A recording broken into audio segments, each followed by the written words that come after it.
As mentes criativas do cinema independente têm sido uma das maiores salvações da Marvel na era pós-Vingadores Ultimato, com diretores como Ryan Coogler, Chloe Zhao e Destin Daniel Cretton dirigindo algumas das obras mais notáveis da saga do multiverso, como Pantera Negra Wakanda para Sempre, Eternos e Shang-Chi e a Lenda dos Dez Anéis. Mas será que o Jake Schreier, mais conhecido por dirigir a série Treta da Netflix em parceria com a A24, pode repetir esse feito com um grupo de super-heróis secundários? É isso que nós vamos descobrir.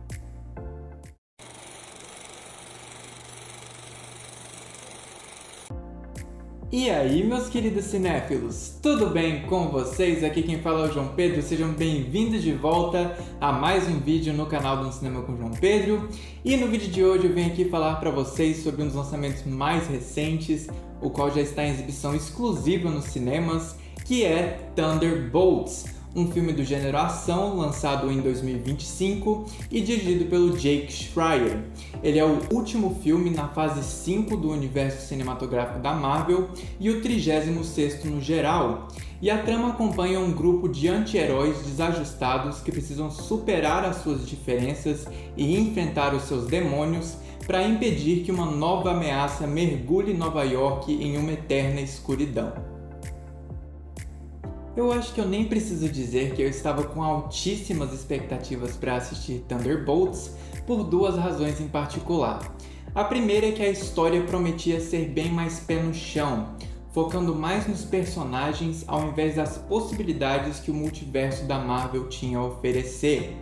E em segundo lugar, grande parte da equipe técnica do filme, incluindo o diretor de fotografia, os montadores e os compositores da trilha sonora, eram advindos do cinema independente, mais especificamente dos aclamados projetos da A24, como a série Treta e os filmes A Lenda do Cavaleiro Verde e Tudo em Todo Lugar ao Mesmo Tempo, que inclusive foi vencedor do Oscar de melhor filme.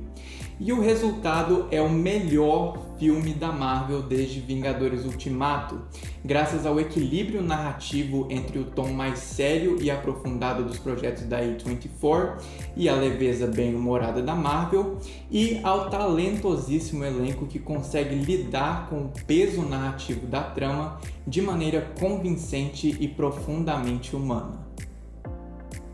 O roteiro de Thunderbolts é escrito pelo Eric Pearson, de Thor Ragnarok, e pela Joanna Kallo, da série O Urso, e o primeiro destaque reside no quão bem ele consegue funcionar como uma obra isolada, ao invés de ser só mais uma peça no quebra-cabeça da saga do multiverso, com o roteiro preenchendo todas as lacunas de conhecimento prévio necessário através de diálogos muito bem colocados.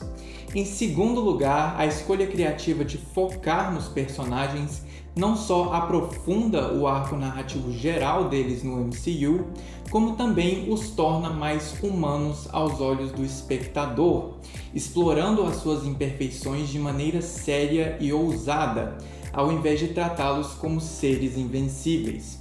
Em terceiro lugar, o equilíbrio narrativo entre a seriedade predominante na trama e a leveza bem-humorada que já é característica da Marvel destaca a história de Thunderbolts em meio às obras mais recentes do estúdio, explorando mais a fundo temas que outros filmes apenas exploraram superficialmente.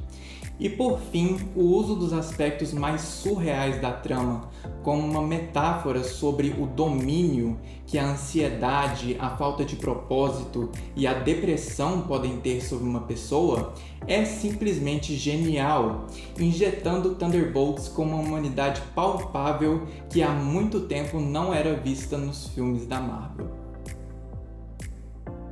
No elenco, por motivos óbvios, alguns recebem mais atenção do que outros, mas felizmente todos têm seu momento de brilhar aqui, a começar pela Florence Pugh, que tem o seu melhor desempenho como a Yelena Belova, nos lembrando o porquê dela ser uma das atrizes mais talentosas da nossa geração. todo o arco narrativo da Yelena no MCU culmina em uma das performances mais emocionantes e dolorosamente realistas da Marvel, graças ao controle pleno que a Florence Pugh mostra das suas emoções em tela. Em segundo lugar, o David Harbour atua como uma antítese perfeita para Yelena, como o Alexei, mais conhecido como Guardião Vermelho.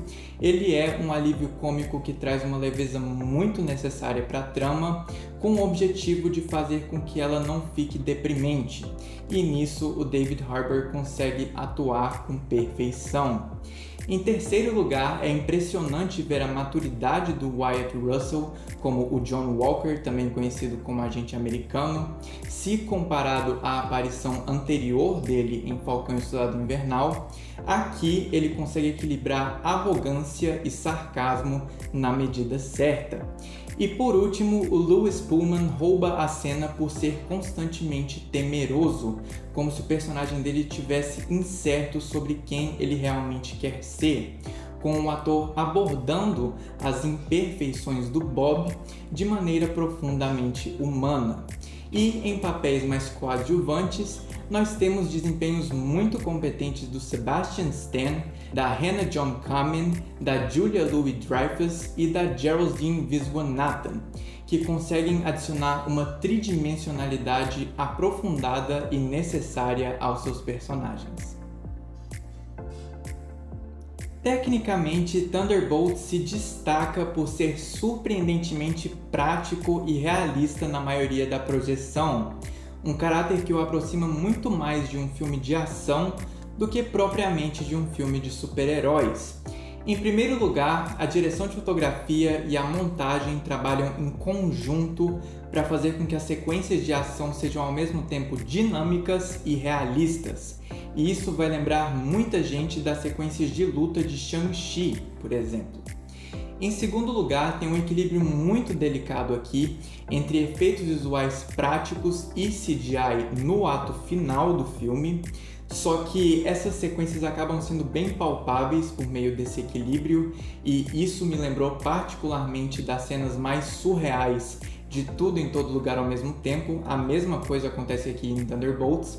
Por mais surreais que sejam as cenas em teoria, o uso consciente dos efeitos visuais faz essas cenas parecerem mais palpáveis e realistas para o espectador, e isso é fantástico.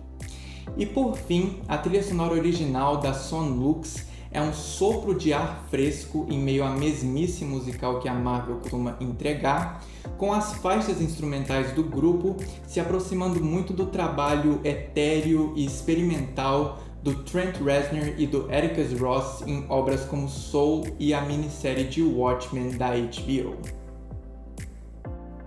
Resumindo, Thunderbolts não é só o melhor filme da Marvel desde Vingadores Ultimato, como também é o melhor filme de 2025 até agora, graças à sua natureza isolada, tematicamente profunda e essencialmente humana, que não só torna o filme realista, como também o destaca em meio às obras mais recentes do estúdio, simbolizando um passo na direção certa para a reta final da saga do multiverso. Eu fecho essa resenha com uma nota 10 de 10, não tinha como ser outra. E se você gostou dessa resenha, não se esqueça de dar aquele apoio curtindo, comentando, compartilhando, se inscrevendo nas redes sociais do No Cinema com João Pedro, porque tudo isso me ajuda muito e não vai custar a vocês absolutamente nada. E só lembrando que nós já temos as camisetas do No Cinema com João Pedro, estão bem aqui, bem bonitas. Essa daqui já tem dono, mas só para tipo assim, reinformar vocês, essas camisetas estão pelo preço de R$50, e se você quiser adquirir uma para você, é só entrar em contato no WhatsApp que eu vou colocar aqui no vídeo. Então eu espero verdadeiramente que vocês tenham gostado. Até a próxima, minha gente! Falou!